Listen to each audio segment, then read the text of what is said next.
ज्या नाशिकला माननीय मुख्यमंत्र्यांच्या बॅग चेक करण्याचं नाटक केलेलं आहे, हे ठरवून केलं नाटक आहे. बॅग उचलणारे कोण, मुख्यमंत्र्यांचे त्या दिवशीचे बॅग उचलणारे कोण होते, कालचे बॅग उचलणारे कोण होते, आणि ह्या सगळ्या गोष्टी ठरवून केलेल्या दिसतात. खरं तर त्या दिवशीच्या बॅग एका दिवसात 2 तासाच्या प्रवासासाठी 19 बॅग लागतात.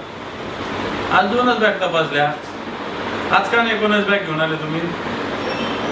त्या दिवशीच 19 बॅग का होत्या? आणि म्हणून त्या दिवशीच्या बॅग आल्यानंतर कुठे कुठे गेल्या, कोणत्या हॉटेलला गेल्या, कोणाला पोहोचल्या, याचं तपास होण्याच्या. या 2 बॅग तपासल्या. तुमचे सोशल मीडियाचे लोक, तुमचे लोक शूट करतात आणि तुमचेच लोक व्हायरल करतात. पुढे याला काय ऑथेंटायझेशन आहे का?